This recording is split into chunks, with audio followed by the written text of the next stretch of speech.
तो किसान की कहां बात। कहा गया, इनका वायदा था 2022 तक हम किसान की आमदनी दुगनी कर देंगे। आमदनी तो दुगनी नहीं करी, लेकिन लागत कई गुना बढ़ा दी। खाद क्या क्या भाव था, आज क्या मिलता है। कीटनाशक दवाइयां देखो, कोई भी देखो, पेट्रोल डीजल देखो, क्या भाव है, क्या भाव था, आज क्या भाव मिलता। लागत तो हर हिसाब से बढ़ गई, आमदनी नहीं बढ़ी।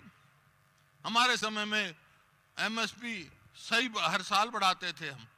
अब एक दफा आलू की फसल की कीमत नहीं मिली तो हमने आलू को एक्सपोर्ट करने का काम किया था। बाहर से मंगाए थे आलू, लेने खरीदार आए थे, ताकि किसान को उसका भाव मिल सके। इसी प्रकार से गरीब आदमी को हमने 100-100 गज के 4 लाख प्लॉट दिए गांव में। इन एक प्लॉट दिया हो तो बता दो, कोई ध्यान नहीं। बेरोजगारी बढ़ रही है, मनरेगा नहीं मिल रही, मजदूरी नहीं मिल रही, और यहाँ के युवाओं के साथ मजाक किया जा रहा है। रोजगार निगम बनाया है एक, उसमें कच्ची नौकरियां, और उसमें क्या करते हैं, सरकार कमीशन ले रही है। कमीशन ले रही है, तनख्वाह, जिसको तनख्वाह 5,000 देंगे, 7,000, उसमें भी 1% कमीशन लेते हैं। ऐसा भद्दा मजाक। 6 महीने में बाहर भेज देंगे, ना किसी की पेंशन, ना इसी तरह अग्निपथ की बात जैसे करी, फौज में भी यही तमाशा। अरे 18 साल का लड़का भर्ती होगा, 22 साल का वापिस आ जाएगा।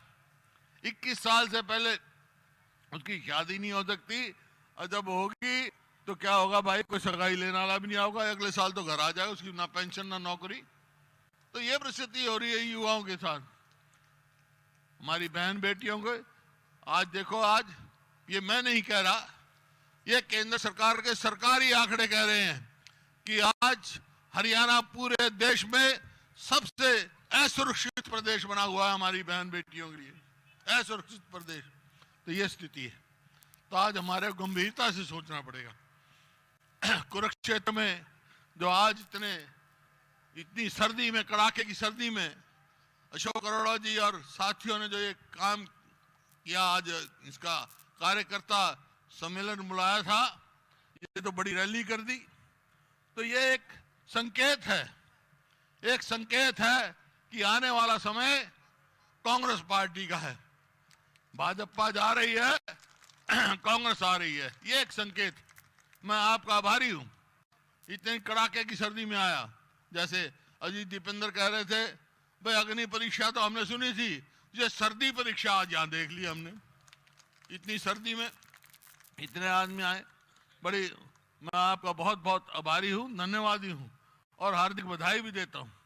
अब सवाल इस बात का है, बातें सारी प्रधान जी ने भी कही, अरोड़ा साहब ने, सभी साथियों ने कही, दीपेंद्र ने भी कही, और अब हम सबको मिलकर कांग्रेस को लाना है, इस सरकार से पीछा छुड़ाना है।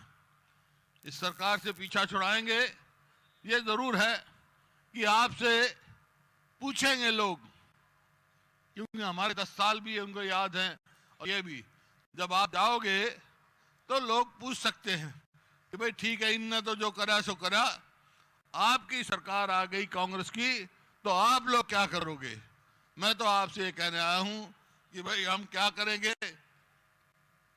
सबसे पहला काम तो हम करेंगे भाई, जो हमारे बुजुर्ग हैं, जिनकी पेंशन कार्ड नहीं चर्चा कर रहे थे अध्यक्ष जी, उनकी पेंशन 6,000 रुपये महीने करेंगे। 6,000 रुपये बुजुर्ग के, अच्छा, चाहे विधवा हैं, बुजुर्ग हैं, जो पेंशन 6,000 सबकी होगी। दूसरा, गरीब आदमी के लिए जो बिजली एक बिल बढ़ रहे हैं, 300 यूनिट बिजली माफ करेंगे उनकी, फ्री देंगे। और 100-100 गज के प्लॉट की जो इन्हें स्कीम बंद कर दी है, वो चालू करेंगे। और इसी प्रकार से जो कर्मचारी हैं, उनकी ओल्ड पेंशन स्कीम लागू करेंगे हम।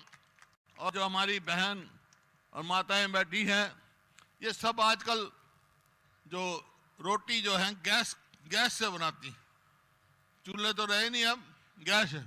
तो गैस तो 400 रुपए का भाव था हमारे समय में, आज 1150 है। तो हमारी सरकार आएगी तो 500 रुपए से ज्यादा गैस की कीमत, सिलेंडर की कीमत नहीं लगेगी।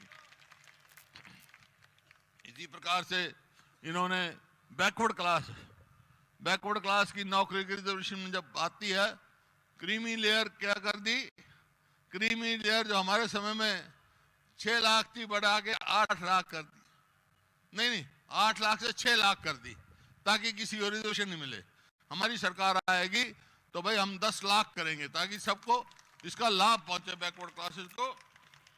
और जो सबसे ज्यादा मेरे को यहाँ तकलीफ की बात है, ये इलाका जो इतना उपजाऊ इलाका है, चाहे कोई भी हो, इतनी पैदा करता है, लेकिन यहाँ का पानी का स्तर, वाटर टेबल नीचे जाता जा रहा है। अगर यही चलता रहा तो कई साल के बाद ऐसा समय आ जाएगा यहाँ दाना नहीं होगा, पानी नहीं होगा तो दाना कहां से होगा, ट्यूबवेल नहीं काम करें तो कैसे होगा, वाटर टेबल नीचे जा रहा है। इसी वास्ते दादूपुर नलवी नहर हमने खोदने का काम किया था और ये सरकार ने इसको पलटने का काम कर दिया। क्यों?